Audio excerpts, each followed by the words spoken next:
Good morning, good morning, good morning. Time check tayo.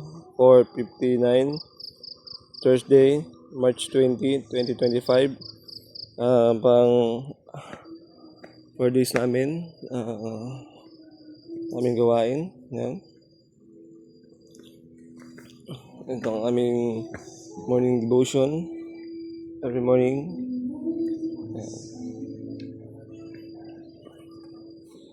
Today is March 20.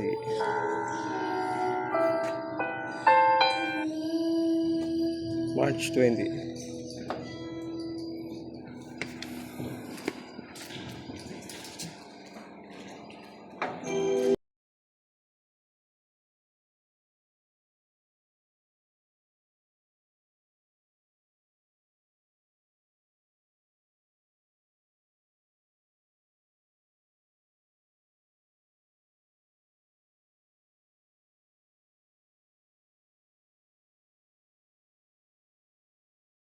Upang tumuhay ng mga salita ng Diyos at patuloy na maging ating karagdagang karanasan, di ba?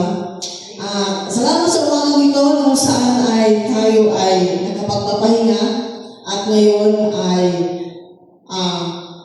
ready na para makinig sa salita ng Panginoon. Amen? Purihin ang ating Diyos at tayo po ay magpapasimula na. Tayo po ay tumayo at palakpakan natin ang ating Panginoon. Hallelujah. Praise God, purihin ang ating Panginoon sa umagang ito na tayo po muli inako na ating Panginoon Kristo sa ating bahay-sambahan upang ibalik ang mga papuring pagsamba sa Kanya, sa pangalan ng ating Panginoon Kristo. Muli ating palakpakan ng ating Panginoon. Hallelujah! Tunay, ang kapangyarihan ng ating Panginoon Kristo ay hindi nangungupa sa atin. Hallelujah! Salamat Panginoon sa mga oras na ito na muli po kaming nagsama-sama upang bulay-bulay at magpasalamat sa iyo, Panginoon. Glory to God. Hallelujah!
salita ng Diyos, Father Edison Abraham Ikay.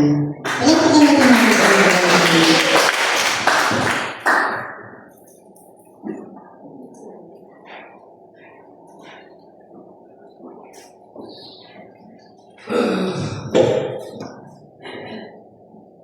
Praise God. At tunay nga na purihin ang Panginoon sa umaga nito mga kapatid. At tayo po ngayon ay may buhay at kalakasan na nagmumula po sa ating Panginoon Jesucristo. Amen? At tunay nga na ang Diyos ay mabuti sa bawat isa sa atin. At tunay nga na tayo po ay mag-aaral ng kanyang mga salita. Nawa po ang kanyang mga salita ay maging kalakasan po ng bawat isa. Amen? Tunay nga nawa ang Espiritu ng Diyos ay siyang kasama natin habang tayo po ay nag-aaral ng kanyang mga salita. Ano po? Amen? At ang ating pong paksa sa umaga nito mga kapatid ay matatagpuan naman po sa ikalawang Timoteo 2:10 hanggang 13 po yata ito. Hanggang 14.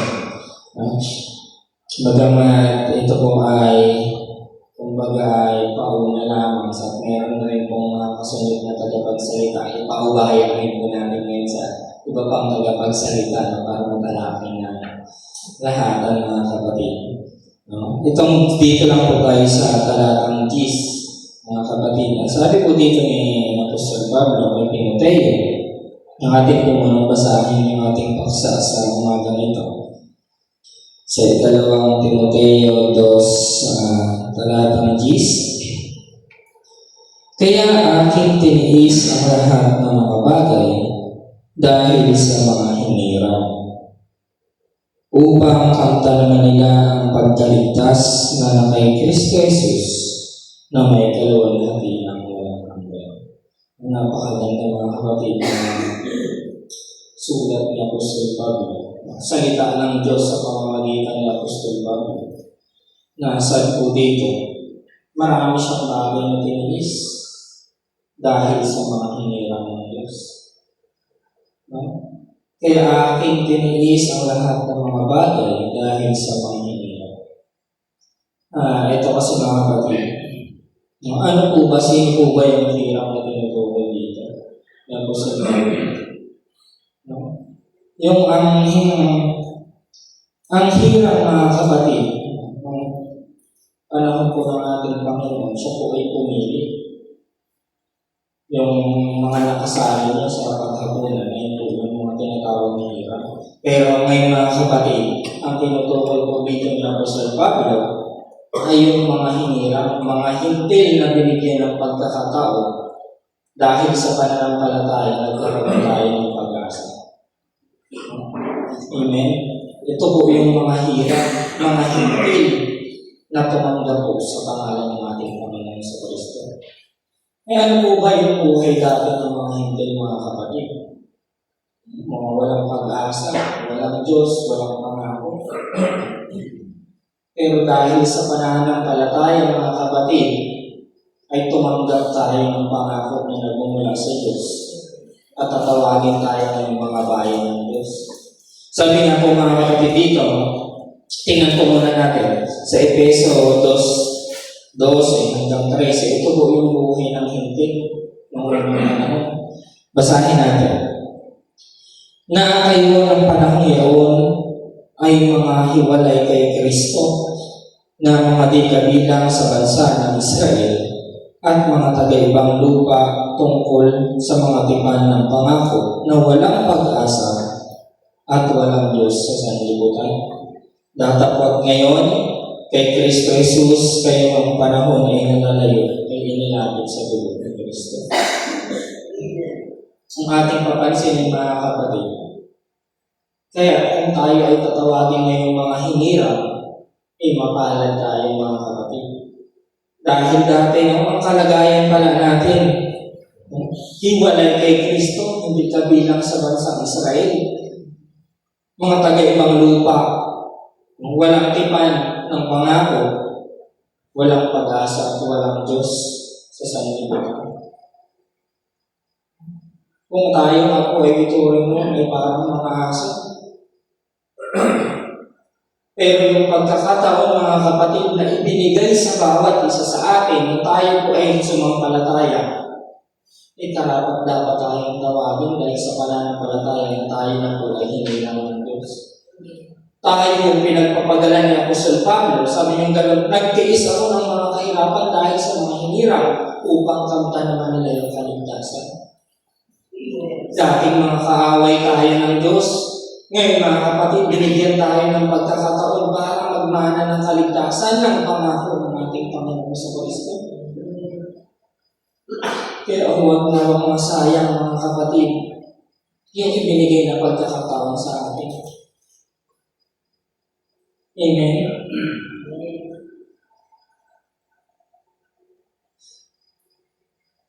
Huwag natin sayangin yung pagkakataon po na ibinigay sa atin ng ating Panginoon na tayo ay naging kaisa, naging bayan ng Diyos sa pamamagitan ng ating pananampalataya. Tayo po ng mga hinirang. No? At sabi pa nga po dito sa Efeso 2:19, kaya nga hindi na kayo mga taga-ibang lupa at mga manglalakbay, kundi kayo'y mga kababayan na kasama ng mga banal sa sambahayan ng Diyos. Hindi na tayo ba mga kapatid sa kanila? Kundi tayo ngayon mga kapatid ay hindi na tayo tatawagin mga taga-ibang lupa at mga manglalakbay, kundi kayo mga kababayan na kasama ng mga banal at sambahayan. Sambahayan na pala tayo ng Diyos mga kapatid. Napakalaking pribilehiyo na tayo po ngayon ay tawaging mga hinirang. Dahil walang Diyos, walang pag-asa, walang lipad sa pangako, nagkaroon tayo ng pagkakataon mga kapatid. Kaya, huwag natin sayangin ang binigay na pagkakataon mga kapatid. Amen? Tayo ng mga tinatawag na hinirang ng Diyos natin. Pinili tayo. Kasi nung panahon mga kapatid ng mga Israel, nung sila po ay nagkasala dahil sa kawalan ng pananampalataya, naging tulad po sila sa isang sanganag na bagay.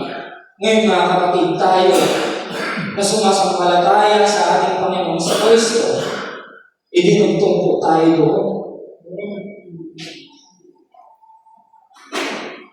Tayo isang ulibong ligaw, sabi ng Apostol Pablo, dahil sa inyong pananampalataya, ay naging kaisa po tayo.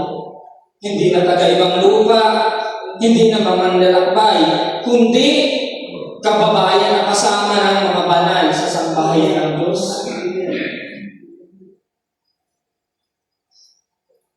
Kaya po hindi po basta pala yung tinanggap natin dahil sa pananampalataya po natin.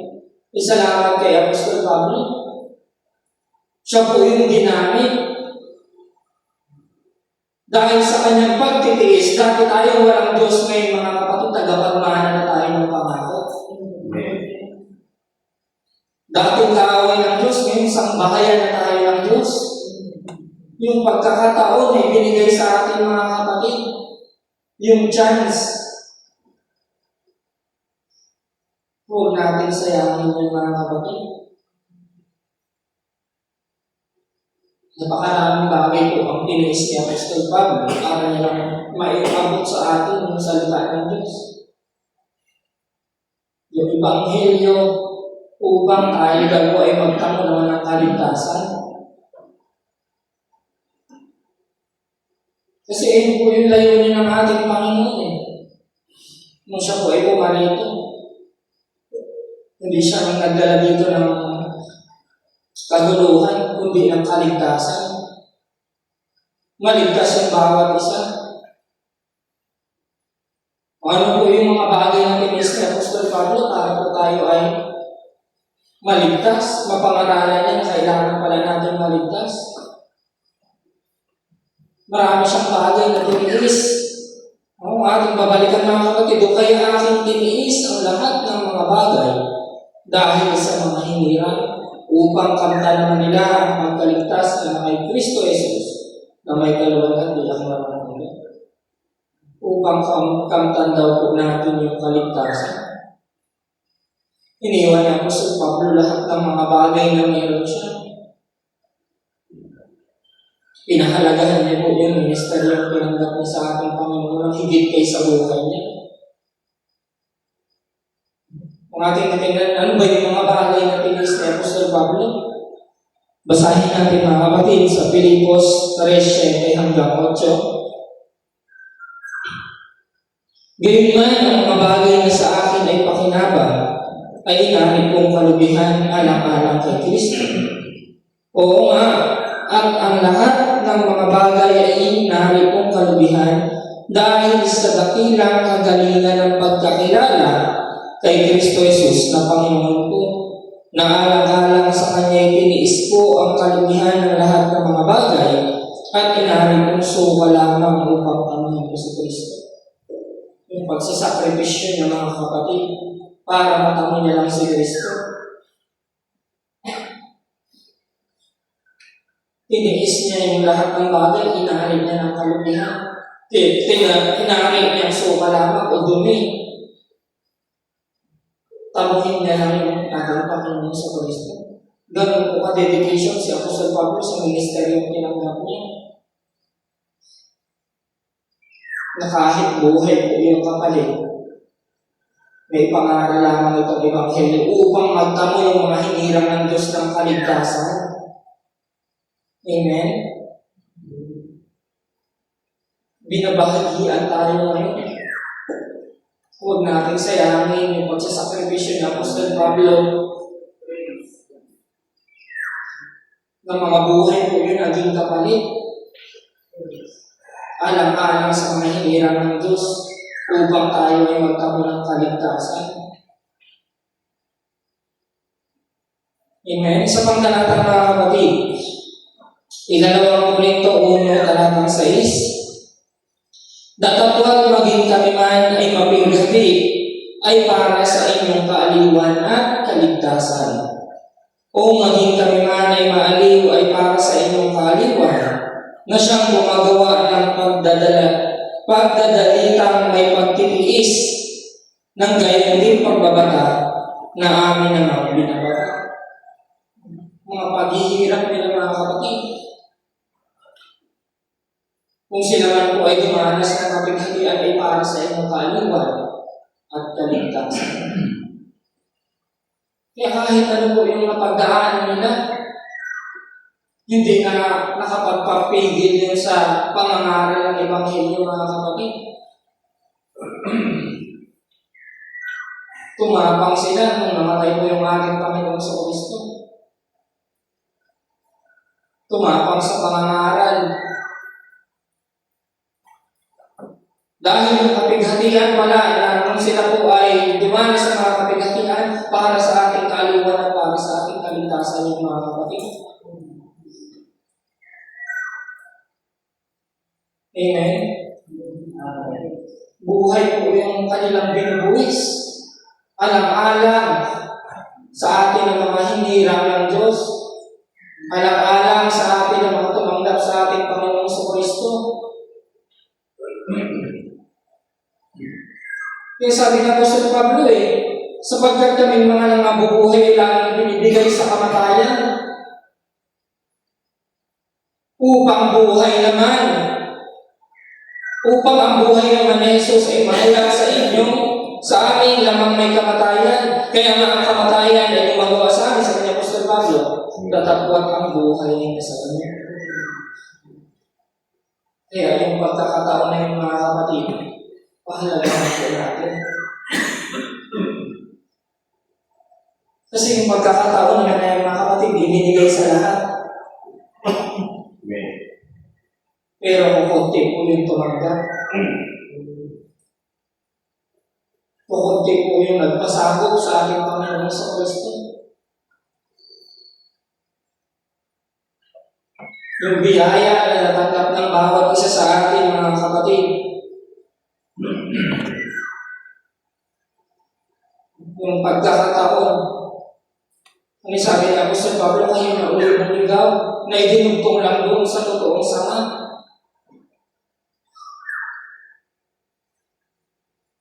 Salamat tayo mga kapatid sa ating Panginoong Kristo. Dahil sa pagkakataon, dahil sa ating pananampalataya, naging kaisa tayo sa bayan ng Diyos.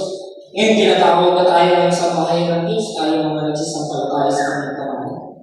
Hindi na tayo, wala ng Griyego, wala ng Hudyo eh. Lahat tayo ay isa na ngayon kay Kristo. Yan po yung mga dinanas ni Apostol Pablo. Mga hirap, mga pagtitiis, alang-alang sa mga hinirang ng Diyos. Dahil po dumating sa mga hintil yung biyaya eh. Ano po yung sabi dito sa Gawa? Gawa 28:28. Maging hayag nawa sa inyo na ang kaligtasan ito ng Diyos ay ipinadala sa mga hintil. Sila ay makinig naman. Binigay sa mga hintil yung kaligtasan ng kapatid.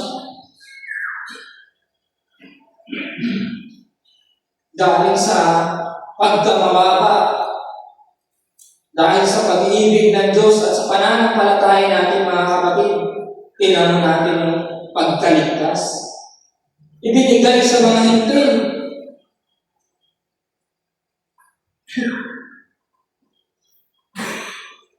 Kaya kung hawakan natin matibay mga kapatid, ingatan natin yung pagkakatiwala sa atin na ito.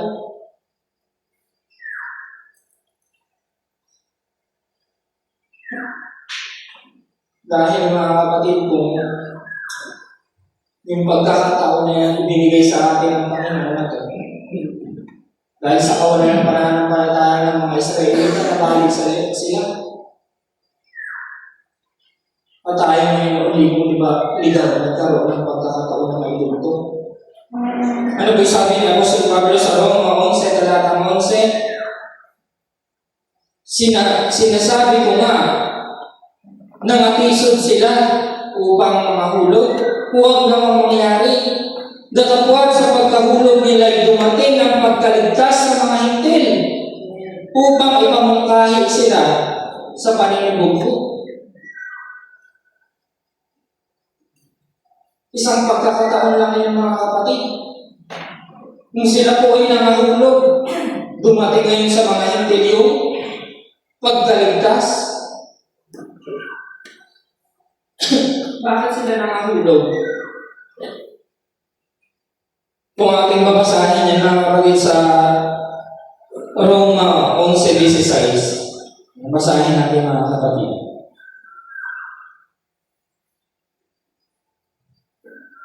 Roma 11 talatang 20 sa 1-22 ito mga kapatid. Ito po yung naging history kung bakit tayo naidugtong.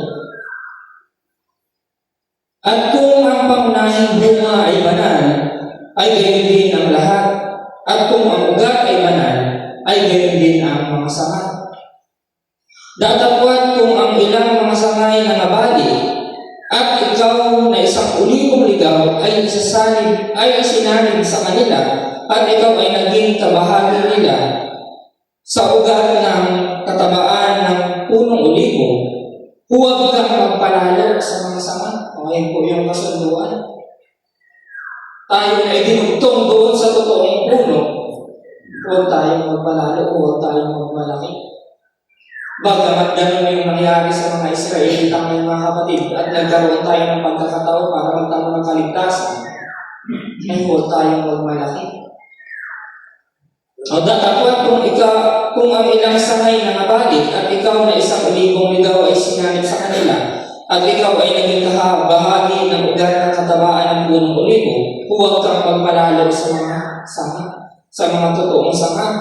Datapwat kung magpalalo ka, ay hindi ikaw ang nagkakandili sa ugat, kundi ang ugat ang nagkakandili sa iyo. Sabihin mo nga, ang mga sanga ay nangabali upang ako ay makasanib. Mabuti, sa kawalan nila ng pananampalataya ay nangabali sila, at sa iyong pananampalataya ay nakatayo ka, huwag kang magpalalo kundi matakot ka. Dahil bagay pala sa ating pananampalataya mga kapatid, kung bakit tayo ngayon ay ilinugto. Pero hindi natin kailangan magmalaki. Bagamat dumating sa atin yung pagkaligtas sa pamamagitan ng ating pananampalataya, hindi natin kailangan magmalaki mga kapatid. Amen? Talatang 21, sapagkat kung hindi nga pinatawag ng Diyos ang mga talagang sanga, ikaw man ay hindi pagkatawagin. Kaya pala hindi natin kailangan magpalalo mga kapatid. Hindi natin kailangan pagmalaki kung ano po yung tinanggap natin sa ating Panginoon. Yung pagkakataon na ibinigay sa atin ng Diyos, hindi rin natin pwedeng ipagmalaki. Dahil nakasalig tayo ngayon, dahil meron tayong pananampalataya. Tumango tayo ng pagkaligtas dahil sa pananampalataya mga kapatid. Dahil sa ating pananampalataya kung bakit tayo nakabahagi sa kaligtasan. Na ayan po yung pinagtiisan ni Apostol Pablo para makabahagi po tayo. Amen? Dahil sa ating mga pananampalataya mga kapatid. Ang sabi nga po dito mga kapatid sa unang Pedro 1:8 hanggang 9, na hindi ninyo nakita ay inyong inibig, na bagamat ngayon ay hindi ninyo siya nakikita, yun may inyong sinasampalatayanan. Sumasampalataya po ba tayo mga kapatid sa ating Panginoon? Amen? No? Na kayo'y nangagagalak na totoo, na may galak na di masayod at puspos na kaluwalhatian, na inyong tinanggap ang layunin ng inyong pananampalataya. Ano po yung layunin ng inyong pananampalataya? Ang pagkaligtas ng inyong mga kaluluwa. Napakaganda mga kapatid. Nakabahagi tayo sa pangako ng ating Panginoon. Ang dahil sa ating pananampalataya, na ang layunin pala ng ating pananampalataya ang pagkaligtas ng ating mga kaluluwa. Salamat mga kapatid sa ating Panginoon dahil tayo ng mga hinirang ng Diyos ay nakabahagi sa kaligtasan sa pamamagitan ni Apostol Pablo na siyang pinagkalooban na may pangaral sa atin yung Ebanghelyo ng kaligtasan.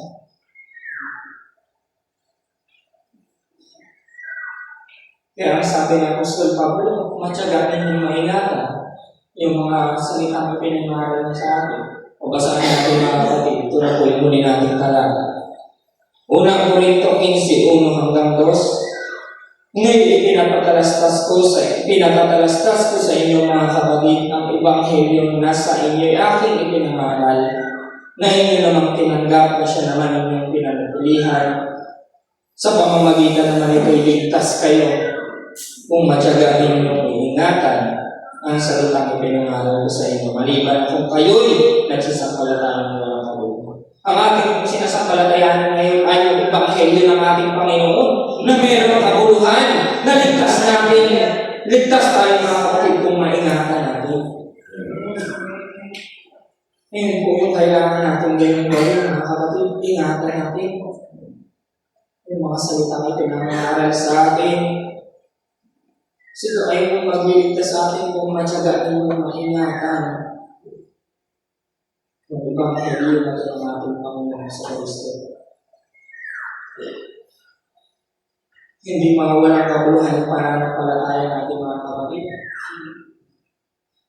Sapagkat sumasampalataya tayo sa ating Panginoon sa Kristo. Dahil sa pananampalataya ay maliligtas tayo. Amen. Kaligtasan natin yung mga kaluluwa kung bakit tayo sumasampalataya. Kaya mga kapatid, ingatan natin yung pagkakatiwala sa atin. Ingatan natin yung binigay na pagkakataon sa atin ngayon. Huwag natin sayangin yung pagkakataon na yun sa mga bagay na ikasisira ng ating paglilingkod, ikasisira ng ating pananampalataya, o kundi ingatan natin yung mga salita na pinapangaral sa atin. Yung ebanghelyo na ito kung ating maingatan ay ligtas tayo mga kapatid. Kaya salamat sa Diyos mga kapatid na tiniis ni Apostol Pablo yung lahat ng mga bagay upang kamtan natin yung kaligtasan na nagmumula sa ating Panginoon sa Kristo na puspos ng kaluwalhatian. Amen? Hanggang dito na lang mga kapatid. At tunay nga ng kapurihan ay tanging sa ating Panginoon sa Kristo lamang. Purihin po natin ang ating Diyos ng buhay.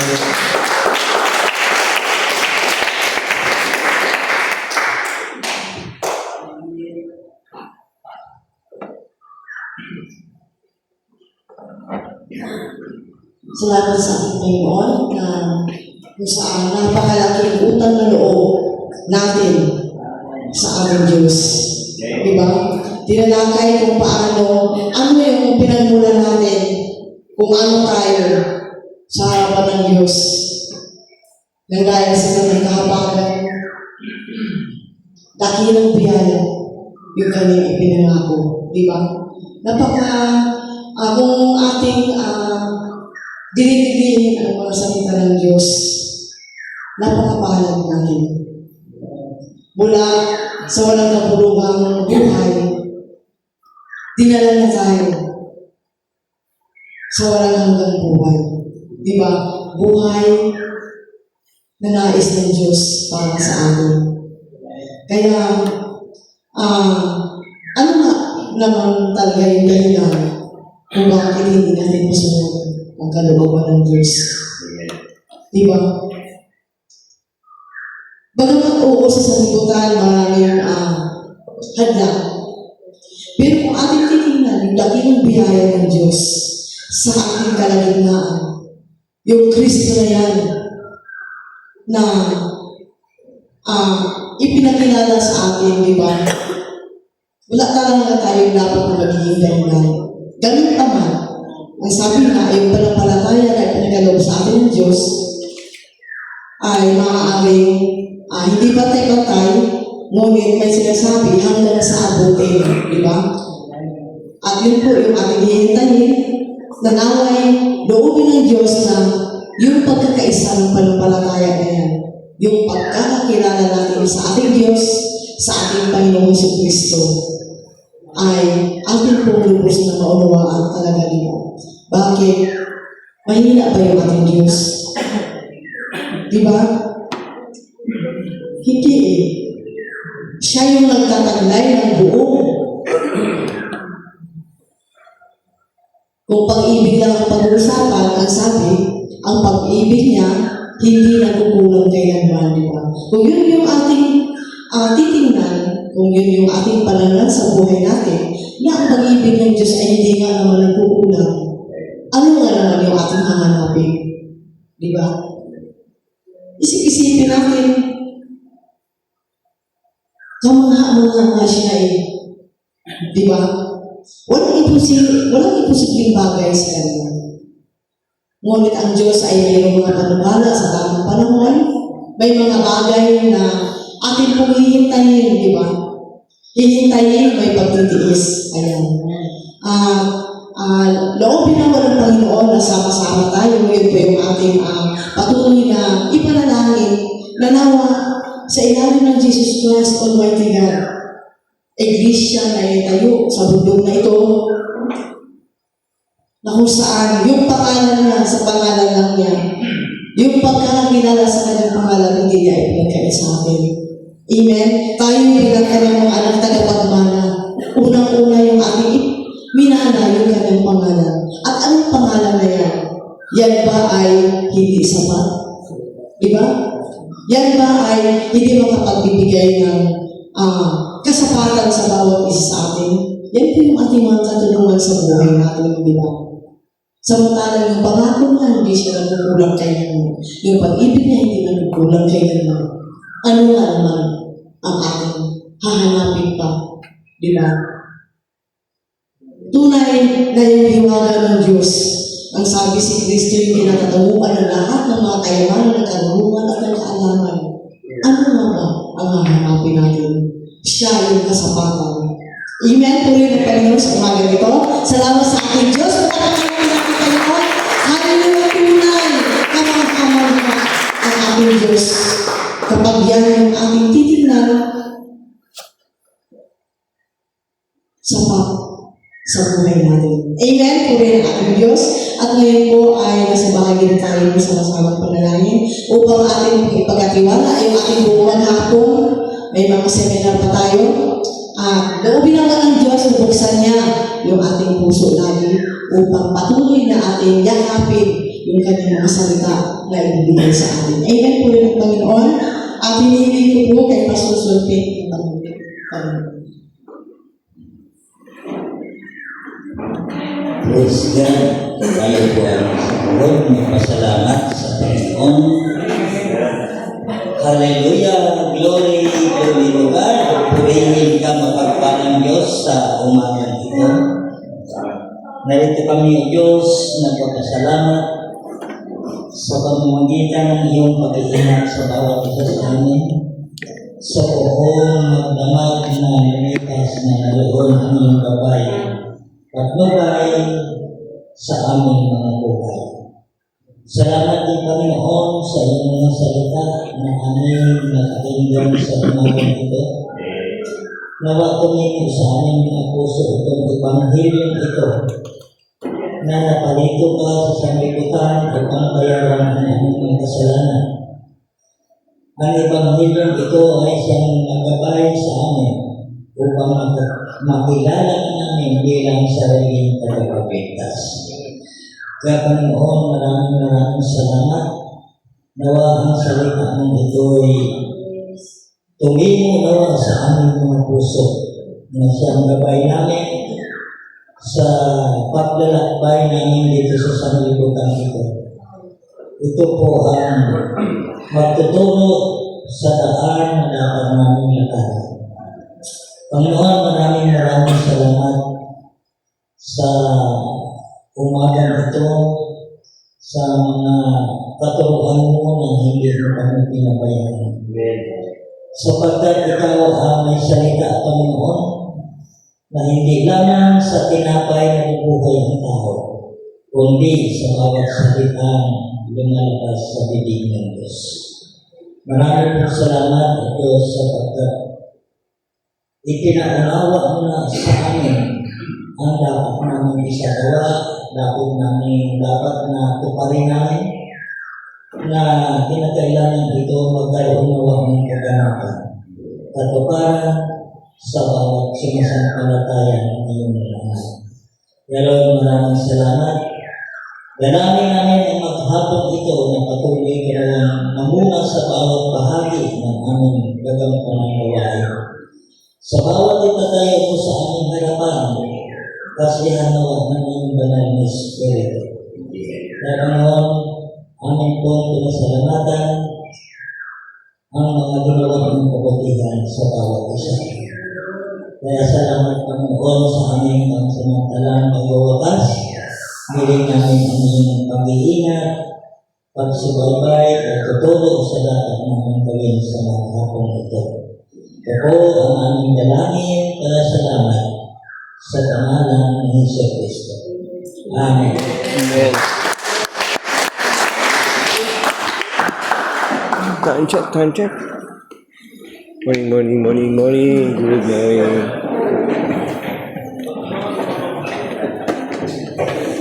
Time check. Good morning.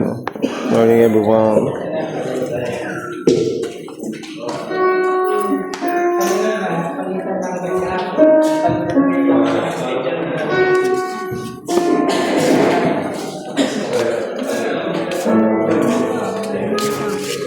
Ay, yung charger pala.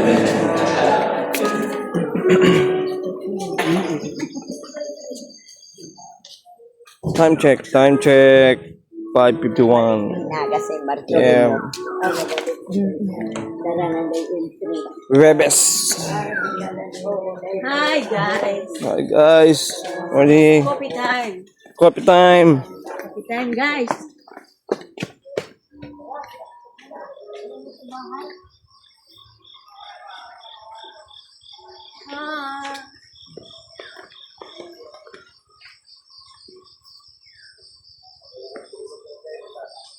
Ay, sarap matulog.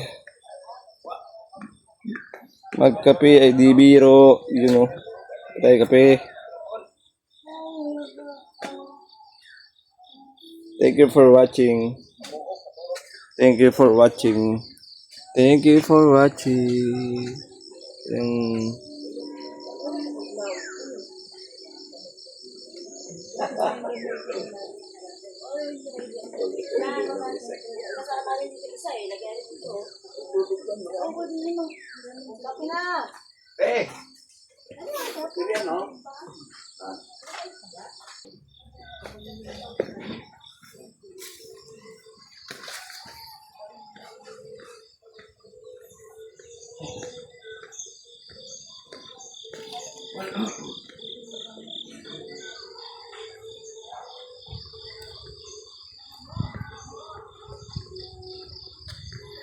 Yung po narinig nyo na tumutunog tug-tug-tug-tug ay po ang ginagamit namin dito sa bundok na generator.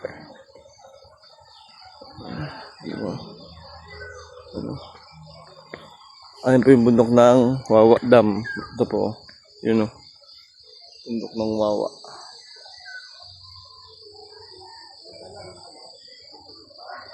Thank you for watching. Alright.